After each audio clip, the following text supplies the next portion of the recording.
নাউজিয়া by Jean Paul Sartre. Nausea নোবেলটি Antoine Roquentin নামে একজন ফরাসির, যিনি সমুদ্রবন্দর শহরে বসবাসকারী একজন নিঃসঙ্গ ইতিহাসবিদ। পুরো নোবেলটিতে রোকোয়েন্টিন তার নিজের অস্তিত্ব এবং তার চারপাশের বস্তু এবং মানুষের অস্তিত্ব নিয়ে কথা বলেছেন। এখানে তিনি একদিকে মানুষের স্বাধীনতার উপর জোর দেন, অন্যদিকে তিনি এই স্বাধীনতার ফলস্বরূপ সৃষ্ট যে ফল সেটিকে ভয় পান। এইসব নিয়েই তার মধ্যে আসলে একটি নজিয়া বা মতবিরোধের সৃষ্টি হয়। এটি হলো আসলে আমাদের এই নজিয়া নোবেলটির main theme. Let's discuss the character list. Antoine Roquentin, তিনি এখানকার প্রোটাগনিস্ট এবং তিনি এই নোভেলের ন্যারেটর। মার্কুইজ ডি রোলেবন, তিনি একজন ফ্রান্স অ্যারিস্টোক্রেট।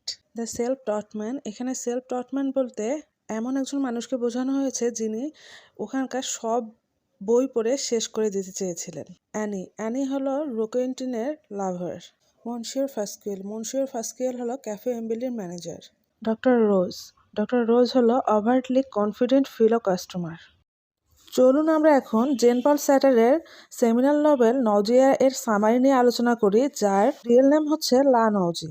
নজিয়ার মেইন থিম হলো এক্সিস্টেন্স প্রিসিডস এসেন্স, অর্থাৎ body is more important than soul. দ্বিতীয় থিম হচ্ছে টাইম অ্যান্ড ফ্রি উইল এবং তৃতীয় থিম হচ্ছে আইসোলেশন।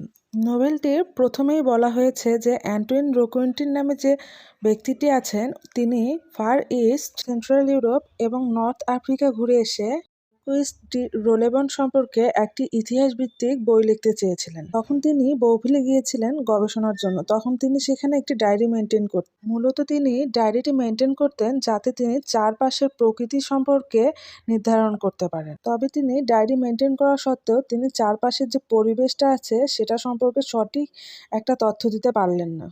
এই প্রকৃতি বা সময়ের যে ব্যাপারগুলো সেগুলো তিনি নির্ধারণ করতে না পারায় তার মধ্যে এই ডায়েরি নিয়ে একটি ডিসকাস চলে আসে। তখন তিনি এটাও ভাবতে লাগলেন যে আসলে তিনি আদৌ এরপর ডায়েরি মেনটেন করবেন কিনা। এবং তিনি যে কাজে গিয়েছিলেন মার্কুইজ ডি রোলেবন সম্পর্কে একটা ইতিহাস ভিত্তিক বই লেখার জন্য, তখন তিনি একটা বিষয় লক্ষ্য করলেন, আসলে মার্কুইজ ডি রোলেবনকে নিয়ে লেখাটা আসলে সময়ের লেজ টেনে ধরার মতো।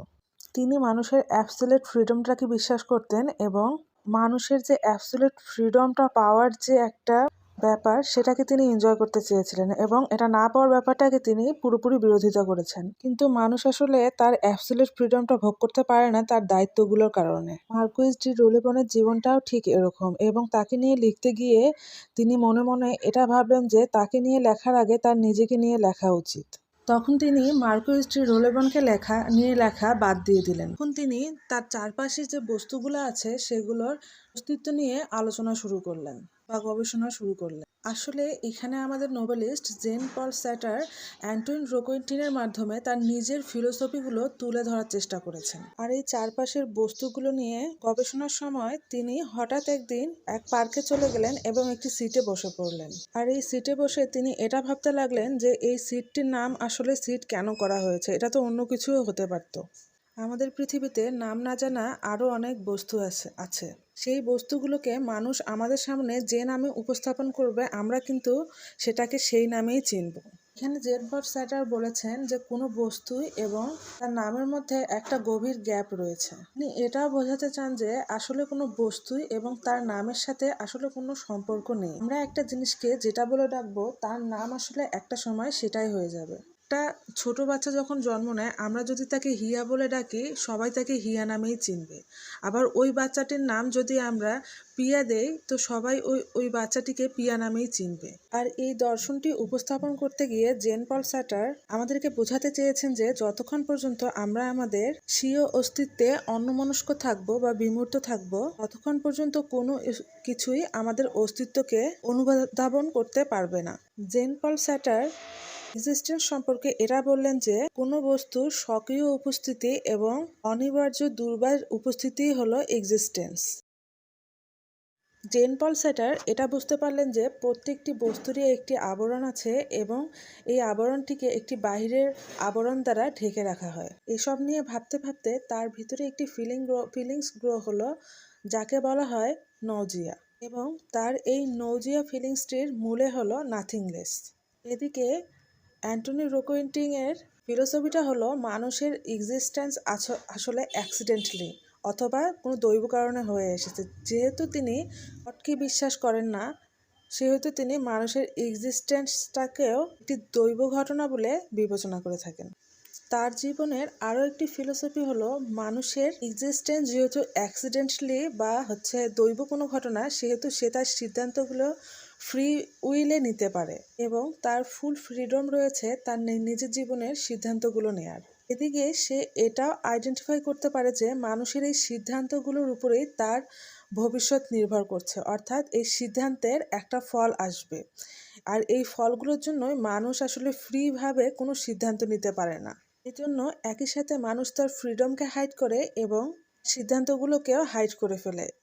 এভাবেই তারা তাদের ফ্রিডম হারায়। আসলে এই নোভেলটির মেইন কনসেপ্টটি হলো, একদিকে গড না থাকার কারণে মানুষ যেমন তার সব ডিসিশনগুলো স্বাধীনভাবে নিতে পারে, আবার এই সিদ্ধান্তগুলোর ফল কী আসবে এই ভয়ে তারা সিদ্ধান্ত নিতে পিছু হটে যায়। এর মধ্যকার যে ফিলিংসটা হলো, এই ফিলিংসটার নামই দিয়েছেন আমাদের রাইটার নজিয়া। অ্যান্টনি রোকোয়েন্টিনের মতে কোনো বস্তুর স্বকীয় কোনো বৈশিষ্ট্য নেই বা স্বকীয় কোনো বিশ্লেষণ নেই। আমরা আমাদের আইডিয়া থেকে তাকে যা দিয়ে থাকি সে আসলে সেটাই। এখানে অ্যান্টনি রোকোয়েন্টিন বোঝাতে চেয়েছেন আসলে বডির থেকে আত্মার মূল্যটা বেশি। আমরা যদি একজন কবি, একজন বিজ্ঞানী এবং একজন প্রকৃতিবিদ এবং একজন বিজ্ঞানী এবং একজন ইন্ডাস্ট্রিয়ালিস্টকে একত্রে করি, তাহলে একটি নির্দিষ্ট বস্তু সম্পর্কে তারা ভিন্ন ভিন্ন ধারণা দিবে। এখানে কবি ওই বস্তুটিকে তার মতো করে বিশ্লেষণ করবে, একজন উদ্ভিদবিদ ওই বস্তুটিকে ঠিক তার মতো বিশ্লেষণ করবে, একজন প্রকৃতিপ্রেমী ওই বিষয়টিকে তার মতো করে বিশ্লেষণ করবে, একজন ইন্ডাস্ট্রিয়ালিস্ট ওই বিষয়টিকে ঠিক তার মতো করে বিশ্লেষণ করবে। অর্থাৎ এখানে পল স্যাটার আসলে এটা বোঝাতে চেয়েছেন যে বস্তুর নিজস্ব কোনো বৈশিষ্ট্য বা বিশ্লেষণ নেই। মানুষ আসলে যার যার দৃষ্টিকোণ থেকে বা যার যার অবস্থান থেকে একটা জিনিসকে বা একটা বিষয়কে যেভাবে বিশ্লেষণ করে, ওই জিনিসটা আসলে সেটাই। এদিকে আমরা যদি সম্পূর্ণ অন্যের দ্বারা প্রভাবিত হয়ে থাকি, তাহলে আমাদের সচেতনতা বোধকে প্রভাবিত করবে এবং আমরা তার কথা বা বিশ্লেষণের উপরে নির্ভর হয়ে পড়ব। এবং এই অন্যের দ্বারা প্রভাবিত হওয়ার পরে আমাদের যে বোধ শক্তি স্থির হয়ে যাবে, অর্থাৎ আমরা চাইলেও পূর্ব নির্ধারিত কোনো বস্তুর নাম আমরা চেঞ্জ করতে পারবো না। আর এই বিষয়টির কারণে আমাদের অ্যান্টনি রোকোয়েন্টিন এবং নোবেলিস্ট নজিয়া ফিল করেছেন।